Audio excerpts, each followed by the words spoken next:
ni soalan lain Anwar Musa tu dalam dia punya apa sidang media tu dia ada deny sikit lah tu pasal yang dia kata pasal duit dalam bilik dan sebagainya tu. So boleh tak Datuk jelaskan sikit, sedangkan dia sendiri sepatutnya lah sebagai seorang bekas Menteri Komunikasi dia tak boleh bebal sangat macam ni. Terlalu dangkal dan bagi saya lah bodoh lah. Sebab bila dia bercerita dekat dalam live dia beritahu saya tidak boleh berbohong. Tan Sri Muhyiddin Yassin bagi berpuluh juta, saya masuk bilik dia, saya ambil berpuluh juta untuk bantu BN di Sabah. UMNO dah tak ada duit, dia cakap. Tiba-tiba dia kata dia difitnah. Apa bodoh sangat. Kau nak tipu apa lagi? Kau sendiri cakap kau masuk bilik Muhyiddin ambil berpuluh juta, tiba-tiba kau kata orang fitnah kau. Kau sendiri yang dedah kan? Kau sendiri menafikan. Pelik lah. Okey, ada lagi? Okey tak? Masa sidang media penubuhan MN tu, NGO MN tu. Dia kata dia NGO ni bersedia tu bersedia kerjasama dengan mana pihak termasuk kerajaan tu. Jadi Datuk lihat dia lebih pada politik ke NGO sebenarnya? Lebih kepada politik atau NGO. Dia sebenarnya dia nak menarik orang-orang yang menyokong dia. Dan satu hari nanti sokongan ini akan diterjemahkan dalam bentuk sokongan terhadap mana-mana entiti politik.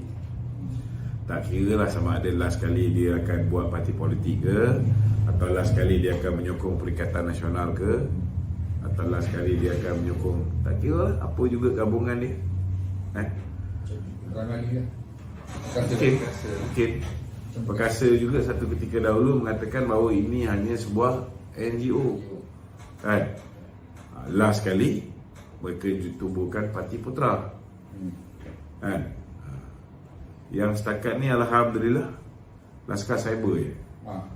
Kita tubuhkan Laskar Cyber, kita cakap ini tak akan jadi parti politik dan kita konsisten ianya mendukung UMNO dan Barisan Nasional. Okey? Ada soalan?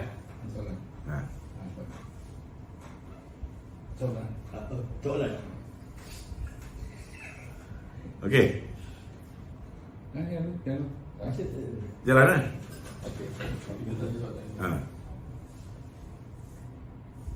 Dia dekat 8,000 orang menunggu ni. Diorang minta ni ulas sikit pasal jati untuk bila. Kenapa dia mengelak? Saya rasa dalam masa terdekat ni insya-Allah kita akan ada peguam negara yang baru. Kalau ada peguam negara yang baru, saya yakin maka tidak ada lagi orang yang melindungi Zeti, tidak ada lagi orang yang melindungi siapa nama? Hakim Nazlan, tidak ada lagi orang yang melindungi siapa nama? Nur Muhammad Yaakob kan. Tapi kalau dia orang ni, kalau peguam negara sekarang ni pandai, sekarang dah tak ada lagi orang yang menghalang dia daripada mengambil tindakan ke atas Nazlan. So, tahulah Nazlan sekarang. Betul tak? Tahu Nazlan sekarang. Selesai masalah. Tapi AG baru nak tukar tu. Sebelum tukar tu, bukankah lebih baik kalau dia dia buat kerja dia dulu. Saya ada dengar jugalah, tapi tak apalah. Kita tengok lah. Tok, masalahnya sekarang yang orang tanya ni tu. Zeti ni dia dah demam lebih 2 minggu. Itulah masalah dia. Dia demam, tak nak datang mahkamah. Tapi dia boleh hadir majlis lain. Oh, ya ke? Dia hadir majlis lain. Oh. Itu masalah dia. Dia boleh hadir majlis lain tapi dia tak boleh pergi mahkamah. Tapi dia demam. Ada juga orang petikai tu. Orang kata sebelum ni masa zaman Datuk Najib dulu, kalau Datuk Najib MC, mahkamah suruh pergi siasat doktor tu pula nak bagi MC tu. Ni macam Macam mana? Double standard lah senang cerita. macam tu lah. Tak apalah, insyaAllah kita yakin dalam masa terdekat ni banyak perubahan yang akan dilakukan oleh Perdana Menteri. Termasuklah institusi kehakiman ni akan lebih adil, termasuklah Jabatan Pegawai Negara, termasuklah Ketua Hakim Negara ni, Ketua Polis Negara, SPRM. Saya yakinlah proses-proses memastikan semua dapat berlaku adil kepada semua, tak kira siapa tu pun akan dapat disegerakan. Okey. Pasal undi percaya ni tu Ha. yang bakal berlaku ni. Sekiranya yang parti yang tadi tu dah ada MOU tu. Tapi sekiranya anda katalah tiba-tiba ada orang yang sebelah sana tu perbankan tiba-tiba menyokong tu. Dia kena sign Tak MOU. semestinya. Tak semestinya. Kita tahu ada orang yang sebelah pembangkang akan menyokong. Ya. Okey.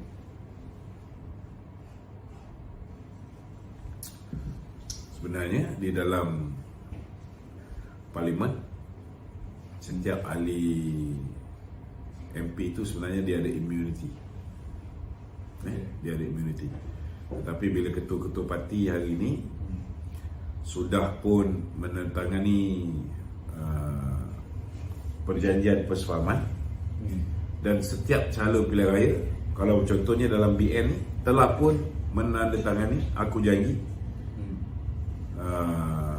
untuk mereka tu memberikan sokongan kepada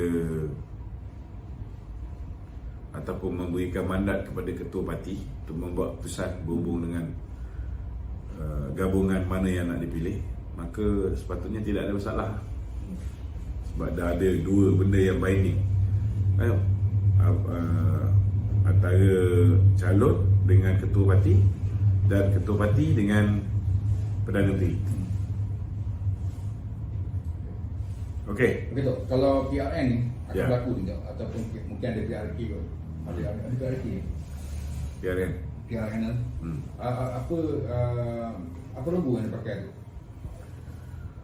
Itu kita tak pasti lagi. Kerajaan Kita perpaduan. tak pasti sama ada kerajaan perpaduan ini akhirnya akan menggunakan satu logo ataupun mereka masih akan kekalkan, contohnya Pakatan Harapan mereka akan bertanding atas tiket Pakatan Harapan, BN akan bertanding atas tiket BN, GPS akan bertanding atas tiket GPS, JRS akan bertanding atas tiket JRS. Ini kita tak pasti lagi. Belum ada sebarang keputusan yang diambil di peringkat coalition. So kalau dah ada rakan-rakan gabungan ni mengambil keputusan nak guna satu lambang, maka last kali dia akan jadi satu lambang. Okey? Ada lagi? Masuk ada. Jack. Okey.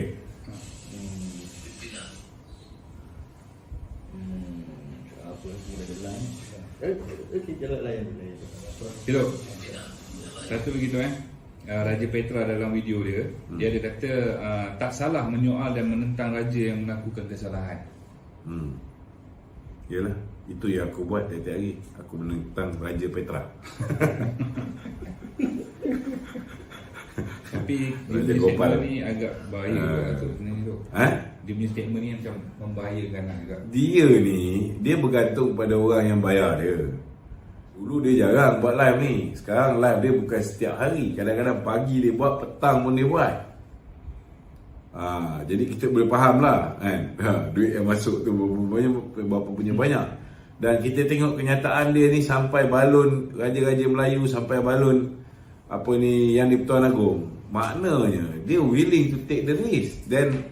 Dan knowing Raja Petra, dia bukan orang ambil risiko secara percuma. Maknanya tukang bayar dia ni dahsyat lah. 5,000 tak jalan tu Tak ada. Kau nak duduk kat Manchester mana ada 5,000. Ada orang bayar tu. Kita tahu. Bukan seorang yang bayar dia, banyak. Satu tu proksi orang tertentu kat London. Satu lagi geng-geng perikatan ni. Dia ni banyak pinggan. bayar pakai pound lah tu Okey, ada lagi? Okey, lagi tu. Oh ni. Dah cukup minit lah. Dah cukup. 45 minit. Ada lagi? Ucap taziah untuk mangsa-mangsa yang mangsa Kita nak ucapkan taziah kepada mangsa-mangsa yang tanah runtuh di kawasan perkemahan di mana tu? Di Batangkali. Kita sedih lah dengan berita yang diperolehi. Kita pun dapat tahu bahawa pusat ni dia beroperasi illegally dia tanpa lesen. Dia tidak digazetkan sebagai campsite. So kita minta lah orang yang mengusahakan campsite secara illegal ni, make sure lah jangan berulang lah benda-benda macam ni. Lebih-lebih lagi di kawasan cerun-cerun bukit yang berbahaya. Kerana last kali nanti pengusaha-pengusaha tu nanti yang kena. Okey, ada lagi? Apa dia? Keseroman MOU tadi. Boleh tambah? Tadi dah tanya pandangan aku semua. Satu benda yang bersejarah untuk mengekalkan kerajaan perpaduan ni. Dan ada satu komen di dalam portal media, di mana Zaid Hamidi ni selaku Presiden UMNO, dia menggunakan kaedah tasawuf untuk menyelesaikan perbezaan pendapat. Jadi perbezaan pendapat ni merangkumi semua. Ada sebahagian daripada pendukung-pendukung Pakatan Harapan khususnya telah banyak berbeza pendapat dengan UMNO Barisan Nasional.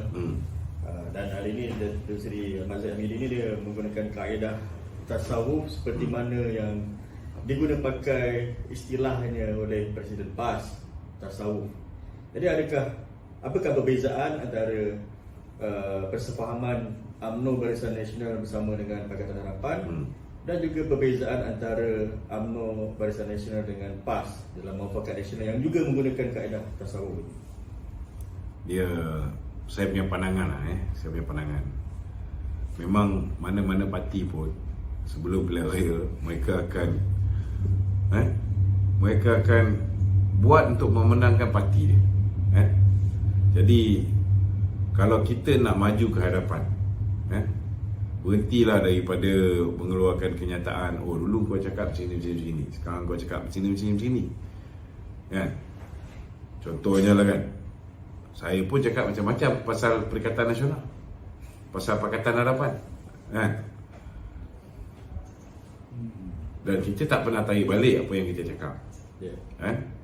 Dan bagi saya simple lah, kita dah cakap apa yang perlu kita cakap dan kita mengharapkan rakyat membuat keputusan menyokong Barisan Nasional. Tetapi rakyat tidak membuat keputusan menyokong Barisan Nasional saja. Rakyat pecah-pecahkan sokongan mereka. Ada yang sokong Barisan Nasional, ada yang sokong PN, ada yang sokong PH. Dan akibatnya tak ada satu parti pun yang boleh membentuk kerajaan. Dan ini memaksa ke bawah duli tuanku untuk meminta parti-parti ini mewujudkan kerajaan campuran ataupun kerajaan perpaduan. So bila dah nama kerajaan tu kerajaan campuran, iaitu kerajaan yang terdiri daripada musuh-musuh politik. Kalau kita nak move forward, kita jangan ulang lagi, jangan rujuk balik apa yang kita cakap yang lepas. Kalau kita masih lagi rujuk apa yang kita cakap yang lepas, contoh ya, apa yang Datuk Seri Anwar Ibrahim tak cakap pasal pemimpin UMNO ni, kan? Lagu apa tak keluar? Betul tak? Lagu hoy lah apa semua, kan? So kalau kita membangkitkan benda tu, tak selesai sampai bila-bila. So bagi saya, disebabkan keadaan rakyat pengundi memaksa kita untuk bergabung dan bekerjasama, kita kena write off apa yang kita dah cakap lepas. Tak guna kita nak bangkitkan. Kita dah cakap kita nak mengentas secara bersendirian, tapi korang suruh kita gabung juga. So korang kena terima hakikat. Kalau masih lagi nak cerita, dulu kau cakap macam ni, kita pun boleh cakap dulu kau nyanyi pun macam ni. So kalau berbangkit jadi boleh selesai, tak masalah.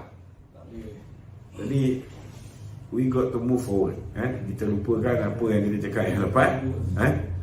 Kita cuba nak buat buku baru melalui apa yang rakyat pilih. Jangan lupa pergabungan antara PH dengan BN ini, dengan GPS, GRS, dengan KDM, warisan, ini adalah apa yang rakyat pilih. Dan kita kena menghormatilah pilihan rakyat. Memanglah cacat barbak, tapi tak semestinya setiap kerajaan campuran tu akan gagal. Sebabnya satu kelebihan dia, PH ada pengalaman duduk dalam kerajaan campuran bersama musuh politik mereka bersatu. Dan akibat daripada setengah-setengah mungkin mengeluarkan kenyataan-kenyataan yang menyentuh sensitiviti mana-mana kaum, kadang-kadang terlanjur dalam memperjuangkan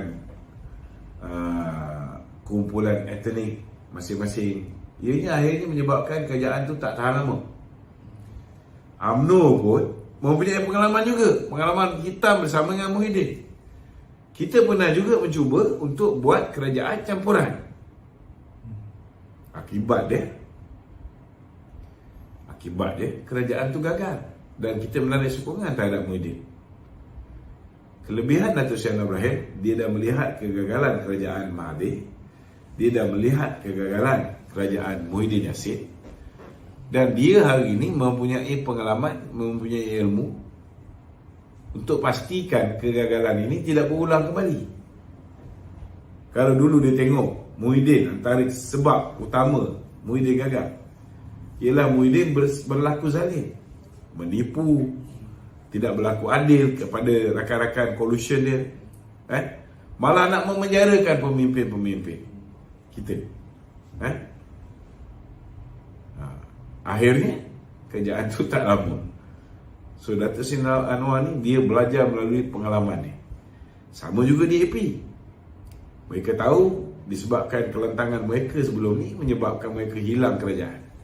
Selepas ini mereka akan lebih berhati-hati. UMNO juga ada pengalaman dia. Sudah pastilah lepas ini kita lebih menghormati rakan-rakan dalam coalition kita. So kalau semua orang boleh memainkan peranan masing-masing, boleh bersikap tolak ansur, mempunyai toleransi yang tinggi, dan menjaga sensitiviti pihak-pihak lain dengan baik, tak mustahil coalition ini boleh bertahan lama. Lebih-lebih lagi kerjasama antara UMNO dengan DAP dengan PH ni, kita lebih selesa berbanding dengan kerjasama dengan Bersatu. Korang-korang kita tahu DAP takkan kacau kursi UMNO ni, dan peluang untuk UMNO bertanding lebih banyak kursi akan datang masih wujud. Apatah lagi kawan-kawan PH akan membawa sokongan masyarakat bukan Melayu untuk membantu UMNO menang di kursi-kursi yang UMNO tandingi. Dan PH juga yang sebelum ini mengalami kemerosotan sokongan orang Melayu, bila dia bergabung dengan UMNO, sudah pasti sokongan yang mereka perolehi akan meningkat, dan ini akan menyebabkan mereka menang lebih banyak kursi juga. So it's going to be win-win situation for both sides. Jadi saya nampak ini peluang yang baiklah untuk mengukuhkan kerajaan perpaduan. Okey.